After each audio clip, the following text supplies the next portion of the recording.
बिस्मिल्लाहिर्रहमानिर्रहीम। अस्सलाम वालेकुम नाज़रीन, आप यूट्यूब चैनल देख रहे हैं। मैं इमरान खान हूँ। इस वक्त जब मैं वीलॉग रिकॉर्ड कर रहा हूँ तो मैं टाइम पहले आपको इसलिए बताने जा रहा हूँ ताकि ये रिकॉर्ड का हिस्सा रहे।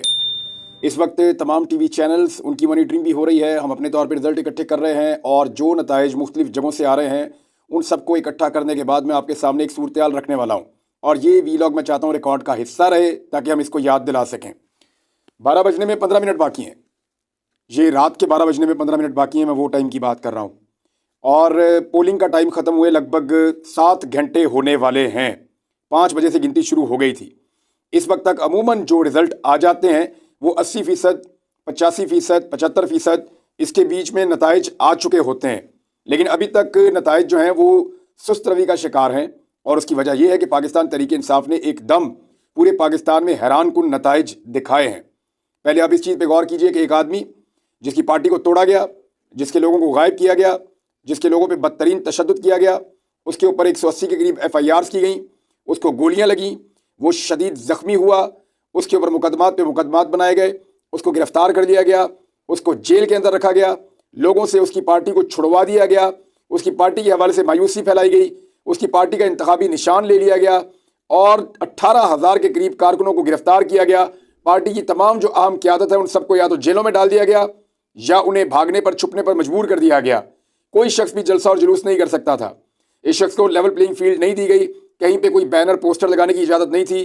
किसी एक भी रैली या एक भी जलसे की इजाज़त नहीं थी। इतने सख्त माहौल के अंदर इस शख्स को रोज़ाना की बुनियाद पर सज़ाएं सुनाई गई और अब तक ये 31 साल तक की सज़ाएं सुन चुका है। यानी 31 साल तक की सज़ाएं इसको हो गई हैं मजबूरी तौर पर। एक ऐसा शख्स जिसके हाथ पांव बांध दिए गए और सब कुछ छीन लेने के बाद उसको मैदान में उतारा गया। उसके बाद अपने कैंडिडेट प्रॉपर नहीं थे। उसके बाद मैकेनिज्म ये भी नहीं था कि वो अपनी पार्टी से बात कर सकता। उसके बाद ये सहूलत नहीं थी कागज़ पेन के साथ कि वो लिखी हुई चीज़ें ले आते और वो टिक करके बता देता कि इसको लड़ाओ, इसको ना लड़ाओ। यानी इन हालात में भी उस आदमी ने फैसले किए और उसको यकीन था कि उसके लोग निकलेंगे। पाकिस्तान निकला, पाकिस्तान उस आदमी के साथ खड़ा हुआ। इस वक्त सूरत हाल ये है कि इमरान खान की पार्टी पाकिस्तान में लीड कर रही है। तमाम तर धांधली, तमाम तर जो है हथकंडे, तमाम तर सख्ती और जबर के बावजूद इमरान खान की पार्टी पाकिस्तान में लीड कर रही है और लोगों ने इमरान खान को इतने वोट डाले हैं कि निज़ाम उनकी गिनती करने से कासिर हो गया है और ताखीरी हरबे इस्तेमाल कर रहा है। 9 बजे तक नताइज ठीक आ रहे थे और एक तसलसल के साथ आ रहे थे। तेज़ी से चीज़ें पता चल रही थी। लेकिन 9 बजे के बाद अचानक ब्रेकें लगना शुरू हो गई और अब तक के जो नताइज मौजूद हैं उनमें 136 हलकों के अंदर, कौमी असम्बली की मैं सिर्फ बात कर रहा हूँ, 136 कौमी असम्बली के हलकों में पाकिस्तान तहरीक इंसाफ जीत रही है। 136 पोलिंग स्टेशन जो कौमी असम्बली के हल्के वहाँ पे तहरीक इंसाफ आगे चल रही है। सिर्फ 45 के ऊपर नून लीग आगे चल रही है। 30 सीटें जो है वो पाकिस्तान पीपल्स पार्टी जो है उसमें आगे चल रही है। अब तक ये टोटल 222 नशिस्तें हैं जिनका अभी तक पता चला है। बाकी का अभी रिजल्ट आना शुरू नहीं हुआ, अभी तक उनके बारे में इतला नहीं है। और अगर बाकी को भी आप इंक्लूड करें, कुछ दीगर जमातें भी उनके भी आप लगा लें, तो 30 के करीब अभी ऐसे हल्के हैं जिनके नताइज पूरी तरह मौसूल नहीं हुए या अभी तक पता नहीं चला। और अगर वो भी आप शामिल करें पाकिस्तान तहरीक इंसाफ के साथ, तो ये 150 से ज़ायद सीटें जीतने की पोजीशन में इस वक्त है पॉलिटिकल पार्टी।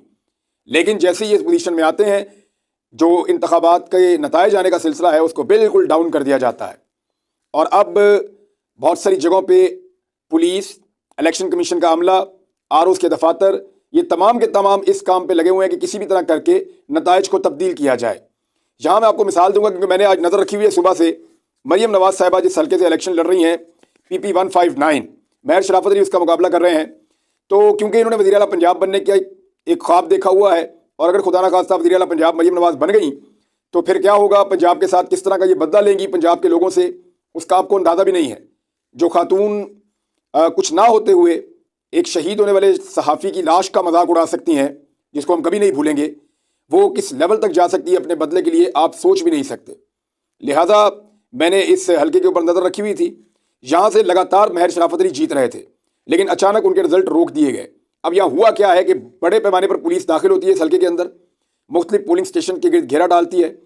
पोलिंग एजेंट्स जो पाकिस्तान तहरीक इंसाफ के हैं उनको बाहर निकाल दिया जाता है धकेल के, लोगों को वहाँ पर मारा जाता है, लोगों के ऊपर टॉर्चर किया जाता है और फिर मीडिया को कवरेज से मना कर दिया जाता है। अंदर किसी किस्म की कवरेज मना कर दी जाती है। जो मुबस्सिर हैं या जो जिन लोगों की ड्यूटीज़ लगती हैं, हर उम्मीदवार के पास होता है कि वो 3 लोग ऐसे मुकर्रर कर दे जो किसी भी पोलिंग स्टेशन में दाखिल हो सकें, उनके दाखिले भी बंद कर दिए गए हैं। तो ऐसी सूरत हाल में कोशिश की जा रही है कि मरीम नवाज़ को जिताया जाए। लेकिन अब तक जो हमारे पास रिजल्ट्स हैं, जो शराफत के रिजल्ट हैं और मरीम नवाज़ के रिजल्ट हैं, वो मैं आपको पढ़ के बता देता हूँ ताकि अब तक की सूरत हाल आपके सामने वाज़ेह हो जाए। और इन नताइज में जो अब तक मौसूल हुए हैं, और ये मैं जो आपको बता रहा हूँ ये फॉर्म 45 के मुताबिक मैं आपको बता रहा हूँ, वो ये बताते हैं कि 45 पोलिंग स्टेशन का नतीजा आया है, जिनमें से ये 102 टोटल है। महर शराफत अली लीड कर रहे हैं अब तक 9,346 वोटों के साथ, मरीम नवाज 8,646 वोटों के साथ। लगभग 700 वोटों की लीड इस वक्त महर शराफत के पास है। और महर शराफत के बकौल अभी बहुत सारे ऐसे पोलिंग स्टेशन के रिजल्ट आना बाकी हैं जहां से वो जीतेंगे। मिसाल के तौर पे ये 4-5 रिजल्ट मेरे पास और आ गए हैं, और ये सारे के सारे जो रिजल्ट मेरे पास आए हैं ये फॉर्म 45 के हैं। 96 मरीम नवाज और 152 महर शराफत अली। एक और नतीजा है मेरे पास जिसमें 356 मरीम नवाज और 369 महर शराफत अली। एक और नतीजा है मेरे पास मरीम नवाज 159 और महर शराफत अली 212। एक और नतीजा है मेरे पास, यहाँ पे मरीम नवाज आगे निकल गई हैं, इन्होंने 400 वोट लिए हैं, महर शराफत अली ने 380 वोट लिए हैं। एक और नतीजा है मेरे पास, इसमें मरीम नवाज ने 179 और महर शराफत अली ने 199 वोट लिए हैं। एक और नतीजा है यहाँ पे, इस नतीजे में मरीम नवाज ने 342 वोट लिए हैं और महर शराफत अली ने यहाँ पे 107 वोट लिए हैं, और यहाँ से उन्होंने कुछ थोड़ी सी मरीम नवाज ने लीड ली है। और एक और पोलिंग स्टेशन है, यहाँ पे भी महर शराफत अली तकरीबन 40 वोटों से आगे हैं, और ये एक और पोलिंग स्टेशन का रिजल्ट भी मेरे पास मौजूद है जहाँ पे मरीम नवाज तकरीबन 70-80 वोटों से आगे हैं। तो इस तरीके से अभी तक जो है वो तकरीबन 700-800 की लीड से महर शराफत आगे चल रहे हैं, लेकिन वहाँ पे रिजल्ट बंद कर दिए गए हैं। और अब महर शराफत के बकौल और वहाँ पे जो लोग मौजूद हैं उनके बकौल जो मीडिया के नुमाइंदगान मौजूद हैं उनसे मेरी बात हुई। वो इंटरनेट एरिया में जाते हैं तो फिर बात हो सकती है उनसे, जो वाईफाई एरिया है। तो वो बताते हैं कि पुलिस ने दरवाजे बंद कर दिए हैं और अंदर से पोलिंग एजेंट बाहर निकाल दिए हैं। किसी को नहीं पता कि वोट्स के साथ क्या हो रहा है। शराफत को सारा दिन, या पाकिस्तान तहरीक इंसाफ के उम्मीदवार को सारा दिन बहुत वोट पड़े हैं और सबको नजर आ रहा था कि ये 30-70 का मुकाबला होगा, लेकिन उस मुकाबले को बहुत क्लोज कर दिया गया है।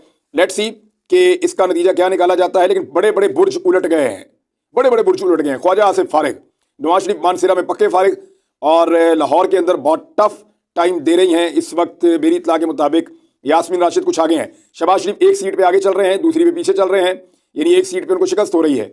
हमजा शहबाज मुश्किल में हैं क्योंकि आलिया हमजा को बहुत बड़े पैमाने पर वोट डाला है अंदरून शहर के हल्के में लोगों ने।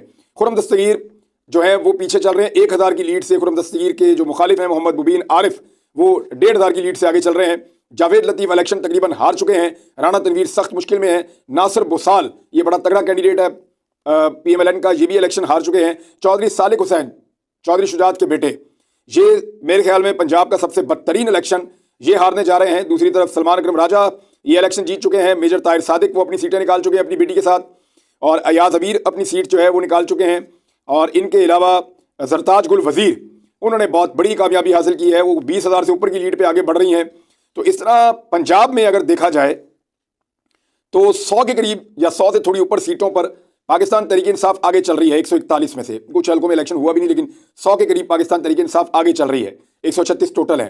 खैबर पख्तूनख्वा में अगर इंडिविजुअली उसको आप देखें तो 40-42 हैं, लेकिन 136 का टोटल अभी दिया गया है क्योंकि कुछ का भी रिजल्ट जो है वो कंपाइल हो रहा है। इंटरनेट अभी तक बंद है। देखें, इंटरनेट की बंदिश की वजह ये बताई गई थी कि पाकिस्तान में सिक्योरिटी का मसला हो सकता है, लॉ एंड ऑर्डर का मसला हो सकता है, दहशतगर्दी का खदशा हो सकता है। इलेक्शन का टाइम खत्म हुए अब 7 घंटे गुजर चुके हैं, अब तकरीबन 12 बज चुके हैं। 7 घंटे गुजर चुके हैं। 7 घंटे गुजरने के बावजूद ना इंटरनेट खुला है ना मोबाइल फ़ोन खुला है, ताकि लोग आपस में राब्ते ना कर सकें। अब ये इंटरनेट और मोबाइल फ़ोन क्यों बंद है ये आप सब अच्छी तरह जानते हैं। ये इसलिए बंद है ताकि किसी की जीत को हार में बदला जा सके और किसी की हार को जीत में बदला जा सके। लेकिन पाकिस्तान तहरीक इंसाफ ने विक्ट्री स्पीच दे दी है। पाकिस्तान तहरीक इंसाफ के चीफ ऑर्गेनाइजर जो उमर अयूब साहब हैं, वो खुद भी एक बड़ी लीड से इलेक्शन जीते हैं। उन्होंने विक्ट्री स्पीच दी है और उन्होंने कहा कि उनकी पार्टी जीत चुकी है, और पूरी पार्टी को उन्होंने एक ही बात की कि आप अपने फॉर्म 45 हर हाल में हासिल करें और ROs के दफ्तर के बाहर बैठें पुरअमन तरीके से, और वहाँ से अपने नतीजे लेकर अपने घर जाएं। और आइंदा चंद घंटे, यानी अगले 7-8 घंटे बहुत इंपॉर्टेंट हैं। इनमें आप अगर आराम से ना बैठे तो फिर आप अगले 5 साल आराम से बैठ सकते हैं। मीडिया को कवरेज से रोका जा रहा है, पोलिंग एजेंट्स को निकाला जा रहा है, RO ऑफिस के अंदर जो है वो अब कवरेजेस बंद की जा रही हैं। और इसके अलावा जो मीडिया के लिए फैसिलिटी एक कायम की गई थी कि जहाँ से नताइज मीडिया को मिलने थे, वो फैसिलिटीज़ भी ख़त्म की जा रही हैं, बल्कि ख़त्म कर दी गई हैं। तो ये सब कुछ क्यों किया गया है? वो इसलिए कि अब झुरलू फेरने का टाइम आ गया है। और बड़े मशकूक अंदाज में, क्योंकि कुछ लोगों ने रिपोर्ट किया है और गाड़ी नज़र आई है, लेकिन जो लोग रिपोर्ट कर रहे थे वहाँ खड़े हुए, वो ये कह रहे हैं कि इस गाड़ी में राजा सिकंदर सुल्तान जो चीफ इलेक्शन कमिश्नर हैं वो बगैर प्रोटोकॉल के अकेले निकले हैं किसी को मिलने के लिए। अब ये सवालात लोग उठा रहे हैं कि अगर वो निकले हैं तो वो क्यों निकले हैं, और अगर वो किसी को मिलने जा रहे हैं तो ऐसे क्यों मिलने जा रहे हैं। इस वक्त तो उनकी ड्यूटी उनके दफ्तर में होनी चाहिए और उनको हर हाल में तमाम तर तवज्जो इंतखाबात के ऊपर मरकूज़ करनी चाहिए और उनके नताइज के ऊपर मरकूज़ करनी चाहिए। जो इलेक्शन के रिजल्ट्स हैं उनको बहुत स्लो किया गया है। लगता है कि आइंदा चंद घंटों के अंदर अचानक से अनाउंसमेंट्स की जाएंगी और रिजल्ट को बदला जाएगा। कुछ भी किया जाए, पाकिस्तान तहरीक इंसाफ ने यह साबित कर दिया है कि तमाम तर मुश्किलात के बावजूद उन्होंने बहुत अच्छा खेला। अवाम ने बड़े पैमाने पर निकल के वोट दिए, अवाम ने खौफ के बुत तोड़ दिए। अवाम ने यह बताया कि वो इमरान खान को क्या समझते हैं, उन्होंने ये बताया कि उनकी सोच क्या है। वो मायूस नहीं है, वो जमहूरियत पर यकीन रखते हैं, वो वोटिंग पर यकीन रखते हैं और वो अपने वोट की ताकत से पाकिस्तान में तब्दीली लाना चाहते हैं। तो ये तो हो गया जी आज के इंतखाबात का, और उसके बाद नताइज आने का सिलसिला। मैंने जो अब तक की तफसीलात हैं वो आपके सामने रख दी हैं। एक बड़ी खबर यह है कि खैबर पख्तूनख्वा में पाकिस्तान तहरीक इंसाफ की हुकूमत बन चुकी है। मैं आपको फिर बता रहा हूँ कि खैबर पख्तूनख्वा में इतने लोग जीत चुके हैं पाकिस्तान तहरीक इंसाफ के सूबाई नशिस्तों पर कि अब उन्हें मखसूस नशिस्तों की ज़रूरत नहीं पड़ेगी। मैं ये आगे होने के लिहाज से बात कर रहा हूँ, गैरत नहीं गैरत सरकारी नतीजा है ये। लेकिन इसमें जो पाकिस्तान तहरीक इंसाफ का ट्रेंड आ रहा है उनके आज़ाद उम्मीदवारों का, वो इतनी ज़्यादा बड़ी तादाद में आगे चल रहे हैं कि कोई उनका मुकाबला नहीं कर पा रहा। सिर्फ कौमी असम्बली की 3-4 नशिस्तों पर ही कोई और आगे है, बाकी सबके ऊपर पाकिस्तान तहरीक इंसाफ आगे है। और 45 टोटल वहाँ पे नशिस्तें हैं कौमी असम्बली की। अब सूबाई नशिस्तों की मैं बात करूँ तो वहाँ पे पाकिस्तान तहरीक इंसाफ ने इतनी कामयाबी हासिल कर ली है कि अगर उन्हें मखसूस नशिस्तें ना भी मिलें, इसके बावजूद पाकिस्तान तहरीक इंसाफ अपने आज़ाद उम्मीदवारों के जरिए से खैबर पख्तूनख्वा में अपना वज़ीर आला और अपनी काबीना बना सकती है। जबकि पंजाब के अंदर भी सूरत हाल इससे मुख्तलिफ नहीं है। PMLN से फिलहाल आगे चल रही है पाकिस्तान तहरीक इंसाफ। सेंट्रल पंजाब के अंदर सारा दाव लगाया जा रहा है। गुजरांवाला में, नारोवाल में, सियालकोट में ख्वाजा आसिफ तो ऑलमोस्ट इलेक्शन हारने की तरफ जा रहे हैं, लेकिन सेंट्रल पंजाब में, कसूर में, ओकाड़ा में, लाहौर में, इन एरियाज़ में दाव लगाने की कोशिश की जा रही है ताकि किसी तरह से भी मैनेज किया जा सके, PMLN को कुछ ऐसी सीटें दिलाई जा सकें कि वो बाद में जो इत्तेहाद बने हुकूमत का उसका हिस्सा बन जाएं। देखिए, अगर पाकिस्तान तहरीक इंसाफ हुकूमत का हिस्सा बनने से इनकार करती है और PMLN पीपल्स पार्टी से हाथ नहीं मिलाती तो फिर किसी की भी हुकूमत नहीं बनेगी। ये सिनेरियो आप याद रखिएगा कि पाकिस्तान तहरीक इंसाफ इतने बड़े पैमाने पर सीटें हासिल कर चुकी है कि अगर पाकिस्तान तहरीक इंसाफ के उम्मीदवार इमरान खान के कंट्रोल में रहते हैं, जिसका कभी इम्कान है कि वो रहेंगे, बहुत कम डेंट पड़ेगा अगर पड़ेगा तो PMLN और पीपल्स पार्टी को मिलकर ही हुकूमत बनानी पड़ेगी। ये मुमकिन ही नहीं होगा कि PMLN और पीपल्स पार्टी हाथ मिलाए बगैर हुकूमत कोई एक बना ले। इनको मिलकर बनानी पड़ेगी और अगर ये आपस में ना मिले तो फिर हुकूमत किसी की भी नहीं बनेगी। और जब किसी की भी हुकूमत नहीं बनेगी तो फिर क्या होगा? फिर आपको दोबारा इलेक्शन में जाना पड़ेगा, एक नए मैंडेट के लिए जाना पड़ेगा, ये भी हो सकता है। तो अब जो सूरत हाल है वो मैंने आपके सामने रख दी है, किस किस्म की हरकतें हो रही हैं। और ये एक दावा था जिसकी कली खुल गई है। कहा जाता था कि पाकिस्तान तहरीक इंसाफ सिर्फ सोशल मीडिया की पार्टी है, सिर्फ सोशल मीडिया की पार्टी है, बस इतना ही मुकाबला करना था। यानी अभी तो रिजल्ट आना शुरू हुए हैं और रिजल्ट रोक दिए गए हैं। यानी 9 बजे के बाद कौन रिजल्ट रोकता है? विक्ट्री स्पीच पाकिस्तान तहरीक इंसाफ ने 11:15 बजे के करीब दी है। इसी टाइम पे नवाज शरीफ ने दी थी, तो बहुत सारे लोग उसको डिफेंड कर रहे थे कि ठीक है जी, इतने बजे तक रिजल्ट आ जाते हैं। तो आज इतने बजे तक रिजल्ट क्यों नहीं आ रहे? इंटरनेट क्यों बंद है? पूरी दुनिया में पाकिस्तान की जगहसाई हो रही है। ये बहुत अनफॉर्चुनेट है। इन मामलात को देखा जाना चाहिए। पाकिस्तान के इदारों को ये बात समझनी चाहिए, निगरान हुकूमत को ये बात समझनी चाहिए कि इस मुल्क का मजीद मजाक ना उड़ाएं। अगर ज़बरदस्ती कोई हुकूमत मुसल्लत कर भी दी गई तो हम पाकिस्तानियों से कैसे तस्लीम करेंगे? और अगर उससे तस्लीम नहीं करेंगे तो वो हुकूमत कैसे चलेगी? ये वो बड़े सवालात हैं जिनके जवाब आपको आज रात ढूंढने होंगे। अब तक के लिए इतना ही। अपना ख्याल रखिएगा, अपने चैनल का भी। अल्लाह हाफ़िज़।